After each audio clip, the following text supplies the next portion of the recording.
kesimpulannya adalah ini perang agama. Wow, ini padahal premis-premisnya adalah karena Ukraina ini gabung dengan NATO, Rusia mungkin merasa ketakutan kalau Ukraina gabung dengan NATO karena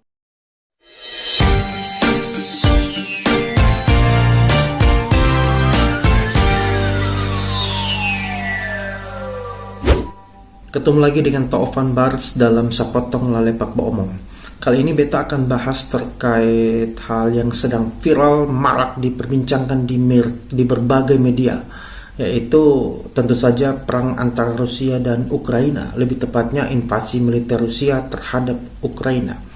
Tapi apa yang akan kita bahas? Sudah banyak bahasan di sana sini oleh berbagai pihak dan kalangan di TikTok, di YouTube, di Facebook, di Instagram, dan lain sebagainya.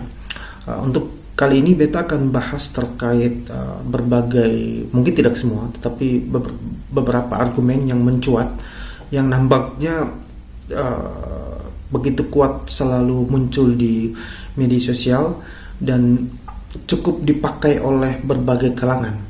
Dan beta pikir perlu beta ulas argumen-argumen ini dalam bahasan ini yang beta beri judul kesalahan-kesalahan logika yang muncul dari permasalahan Rusia dan Ukraina ini. Beta akan membahas dari poin per poin yang sudah beta catat di laptop. Tapi sebelumnya beta perlu klarifikasi dulu bahwa beta tidak memihak Rusia, tidak juga memihak Amerika. Kenapa kita sebut Amerika? Karena perang Rusia dan Ukraina ini dua negara besar yang berhadap-hadapan, atau dihadap-hadapkan oleh berbagai pihak adalah Rusia dan Amerika.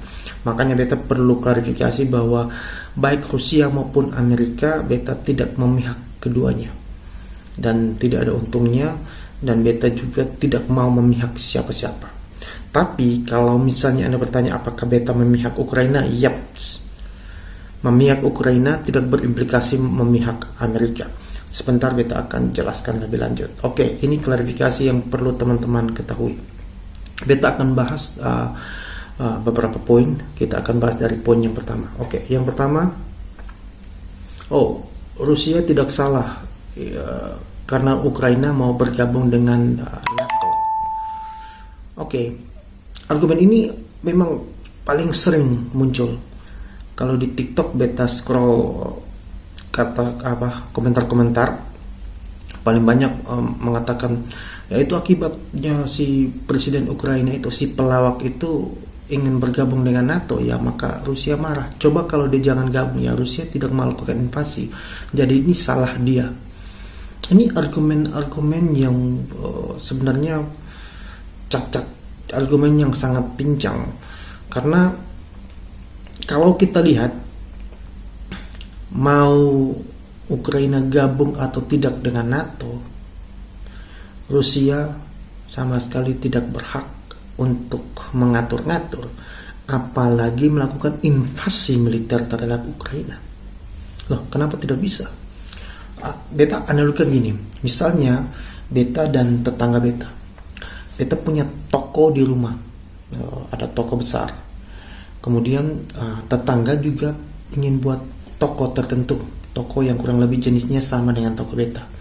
Karena merasa terancam, ini tetangga baru mau buat toko. Karena merasa terancam, beta membunuh tetangga beta, membakar rumahnya, sehingga mereka tidak bisa membuat toko.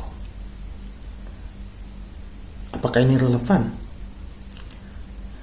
Persoalan beta akan tersaingi dan bahkan mungkin bangkrut dari pesaing beta tidak membuat beta berhak untuk melanggar hak hidup orang lain atau melanggar hak hidup tetangga beta.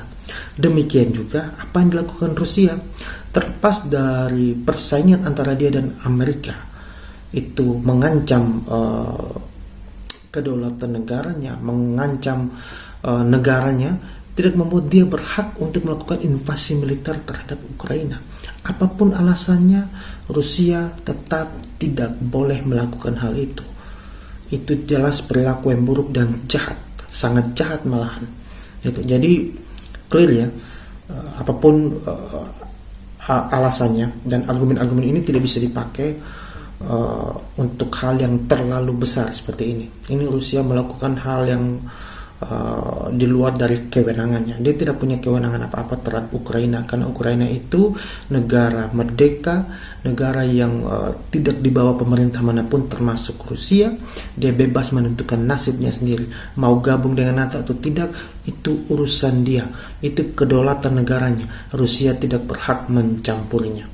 Terlepas dari mereka punya histori tertentu dari Uni Soviet dan sebagainya, tapi mereka adalah negara yang berdiri secara independen dan berhak mengatur dirinya sendiri, tidak bisa diatur oleh negara manapun termasuk Rusia. Oke. Argumen ini clear, kita sudah bisa bantah. Kita akan lanjut pada poin yang berikut. Poin yang berikut, membandingkan perilaku Rusia dan perilaku Amerika. Nah, ini juga menarik. Kita sering baca beberapa komentar mengatakan kalau kalian bilang Rusia itu jahat dan sebagainya. Lah, Amerika malah lebih jahat lagi. Menyerang Irak, menyerang negara ini, negara itu, Vietnam, dan lain sebagainya.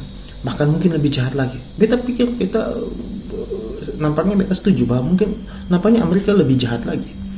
Atau dari rekam jejaknya, Amerika punya dosa yang mungkin lebih banyak sebagai negara yang ingin berkuasa. Tetapi kesalahan Amerika tidak membuat Rusia jadi benar kan? Ya. Kesalahan Amerika sebanyak apapun tidak membuat perilaku Rusia menyerang Ukraina menjadi benar, tetap salah juga. Itu yang pertama. Yang kedua, nampaknya argumen ini muncul ingin menunjukkan standar ganda dari pihak-pihak yang mengecam Rusia tapi membela Amerika. Kita pikir kalau demikian tujuannya, ya oke, boleh-boleh saja. Jadi ketika orang mengecam Rusia, tapi kenapa kok kalian tidak mengecam Amerika? Karena Amerika juga tidak kalah buruknya, bahkan bisa jadi lebih buruk. Gitu. Jadi ingin mengungkapkan standar ganda yang dilakukan oleh orang-orang yang mengecam Rusia. Tetapi ada tapinya. Yang mengecam Rusia bukan hanya orang-orang yang mendukung Amerika. Ada pihak yang mengecam Rusia tapi juga tidak membela Amerika, misalnya Beta atau pihak lainnya. Beta pribadi tidak membela Amerika, bahkan juga sering tidak setuju dengan keputusan Amerika di keputusan internasional mereka, seringkali tidak setuju juga. Tetapi untuk kali ini Beta tetap mengecam Rusia. Maka argumen ini tidak bisa dipakai untuk membantah Beta. Karena toh Anda ngomong 1000 kesalahan Amerika pun tetap Beta setuju 1000 kesalahan tersebut yang benar-benar salah. Tapi tidak membuat Rusia jadi benar. Rusia juga tetap salah dengan menyerang Ukraina. Jadi argumen yang mengungkapkan kesalahan Amerika terhadap pihak Beta adalah bentuk red herring sebenarnya. Ketika Beta mengecam Rusia, Anda mengatakan Amerika juga buruk, itu suatu usaha red herring. Karena toh Amerika buruk atau tidak membuat Rusia itu jadi benar juga, tetap saja salah. Jadi argumen ini harusnya jangan dipakai. Kalau misalnya Anda mau membela Rusia, pakai argumen yang lain. Argumen ini tidak valid. Oke. Poin yang berikut, membandingkan invasi Rusia ke Ukraina dengan Israel dan Palestina. Ini kan Beta baca di lupa di mana, seorang teman mention ada seseorang bule yang mengungkapkan ini. Dia bilang, kalian mengecam Rusia, kenapa kalian tidak mengecam Israel waktu melakukan invasi pada Palestina dan lain sebagainya. Jadi orang ingin membandingkan antara Rusia Ukraina dan Palestina Israel, seolah-olah ini dua hal yang sebanding, analog atau apple to apple. Beta pikir ini cukup kompleks. Beta cukup berhati-hati agar jangan terkesan membela Israel. Beta perlu kasih clearkan ini dulu. Dalam perang, memang biasanya pihak yang kuat atau pihak yang lemah biasanya akan mendapatkan korban sipil paling banyak. Biasanya itu sudah lumrah terjadi. Bukan berarti membenarkan ya, beta tidak mengatakan, tapi ini kondisi yang faktualnya seperti itu. Jadi nampaknya ketika Israel Palestina memang banyak sipil Palestina yang menjadi korban. Sekarang Rusia Ukraina banyak sipil Ukraina yang menjadi korban. Tapi beta percaya satu hal, beta masih percaya satu hal, baik Rusia maupun Israel menghormati aturan perang internasional, yaitu mereka tidak menyakiti sipil. Namun hal ini tidak berlaku bagi para pembenci Israel. Mereka menganggap Israel itu kejam dan tidak menghormati hal-hal seperti ini. Beta pikir tidak juga. Kalau beta masih percaya Israel maupun Rusia menghormati itu. Dari video-video kelihatan kalau Rusia juga menghormati hak-hak sipil. Mereka tidak memerangi sipil tapi memerangi militernya. Demikian juga Israel. Walau di lain sisi tentu saja ada oknum-oknum yang nakal, misalnya oknum tentara Israel ataupun tentara Rusia yang nakal. Beta pikir hal itu bisa saja mungkin terjadi. Jadi itulah posisi beta. Nah, sekarang kita lihat antara Rusia, Ukraina, kemudian Israel, Palestina. Ada kompleksitas di sana karena kalau menurut sejarah Israel Palestina itu adalah wilayah mereka yang berusaha mereka ambil kembali gitu. Hanya karena mereka sudah cukup kuat, akhirnya membuat orang Palestina atau yang lainnya dipukul mundur. Nah itu kalau secara historis itu bukan wilayahnya Palestina, tapi wilayahnya Israel yang mereka berusaha untuk ambil kembali. Itu yang pertama. Tapi oke lah, Anda mungkin bilang bagaimanapun tidak bisa menyerang masyarakat. Kembali pada argumen beta yang pertama terkait beta masih percaya baik Israel maupun Rusia dalam perang mereka masih menghormati masyarakat sipil untuk tidak mereka serang. Tetapi mungkin yang kedua adalah perhatikan bahwa Israel pernah dibombardir habis-habisan oleh negara-negara Timur Tengah. Ingat, bukan hanya satu negara, tapi negara-negara Timur Tengah. Tapi di mana human rights, di mana HAM, atau minim sekali tentang HAM. Hanya waktu itu Israel cukup kuat, akhirnya Israel bisa memukul mundur mereka. Akhirnya isu-isu terkait HAM itu mungkin tidak terlalu menggema, atau Israel tidak mendapatkan pengasihan atas nama kemanusiaan juga. Jadi cukup kompleks. Nah, kalau masalah yang terakhir ini, bukan Israel yang duluan. Dalam Israel di Masjid Al-Aqsa kalau tidak salah yang kemarin masalah itu ada kelompok radikal Palestina yang mengganggu, dan wilayah itu adalah wilayah Israel. Beta tidak katakan semua orang Palestina adalah nakal. Yang beta katakan ada kelompok tertentu di Palestina, radikal Palestina yang mengganggu. Makanya polisi Israel mengamankan wilayah tersebut. Nah, kericuhan itu adalah kericuhan dalam wilayah Israel, tapi direspon oleh Hamas. Hamas ini boleh dibilang semacam teroris karena mereka belum diakui eksistensinya secara formal dalam dunia internasional. Hamas melakukan serangan bertubi-tubi, ribuan roket terhadap Israel, dan Israel melakukan defense dan counter attack, sekali-kali melakukan serangan terhadap titik-titik kelemahan Hamas. Nah, jadi nampaknya yang mulai duluan adalah pihak Hamas. Gitu. Kalau Anda menyebutnya Hamas adalah Palestina juga, maka ya Palestina yang mulai duluan, bukan Israel untuk konflik yang terakhir ini. Nah, sedangkan Rusia Ukraina sekarang ini adalah Ukraina sama sekali tidak mengganggu Rusia.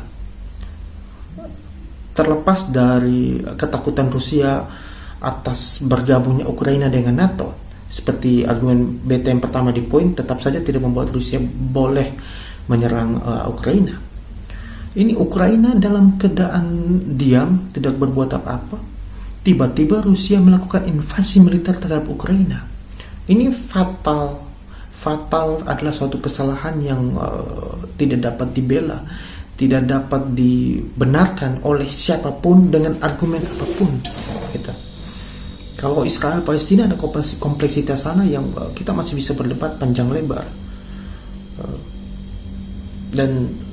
Tapi Rusia Ukraina, Anda mau bilang apa?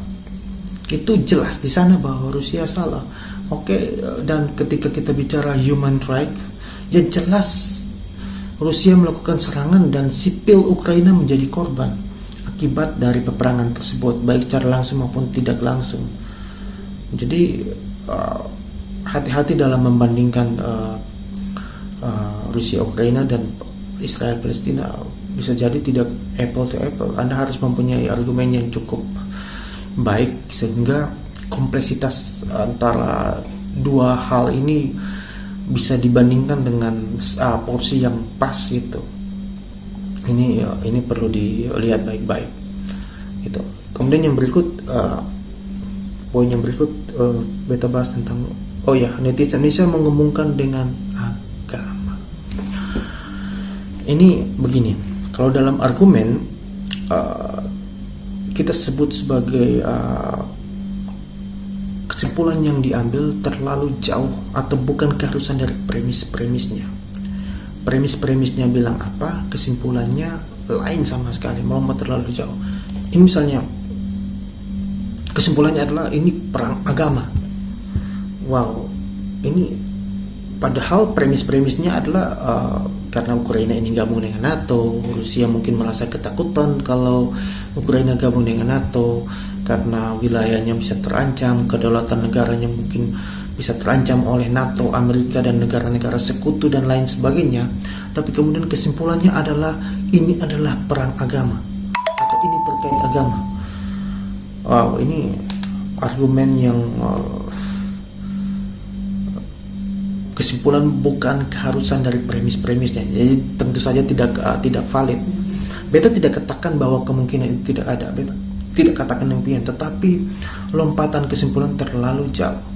Secara logis kalau orang tanya apakah mungkin saja, tetapi Anda membuat kesimpulan ada itu tidak didukung dengan premis-premis yang memadai. Anda boleh melakukan bersimpulan bahwa Rusia Ukraina ini ada hubungan dengan agama, tapi Anda harus menentukan premis-premis yang tepat agar kita melihat Anda itu sebagai seorang yang cerdas dalam berpikir. Kalau tidak, ya gitulah, boleh dibilang kurang cerdas gitu. Jadi netizen Indonesia, tolonglah, Anda mau mengumumkan agama, silakan saja, tetapi argumennya apa? Itu penting sekali. Oke, yang berikut, netizen Indonesia rame-rame membela Palestina atas nama kemanusiaan, tapi sekarang rame-rame juga mendukung invasi Rusia ke Ukraina. Nah, ini menarik juga karena kalau poin sebelumnya ada keterkaitan dengan agama, kemudian poin ini rame-rame dukung Rusia, tapi dulu rame-rame dukung Palestina atas nama kemanusiaan.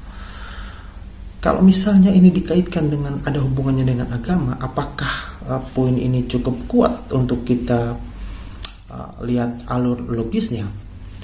Karena dulu atas nama kemanusiaan rame-rame orang Indonesia membela Palestina atas nama kemanusiaan, open donasi, minta Jokowi mengecam Israel. Tetapi sekarang ini harusnya kan lebih logis, rame-rame mengecam Rusia karena atas nama kemanusiaan Ukraina yang jadi korban. Tapi malah sebaliknya, rame-rame dukung Rusia. Ada apa dengan netizen plus 62? Apa yang terjadi dengan Anda?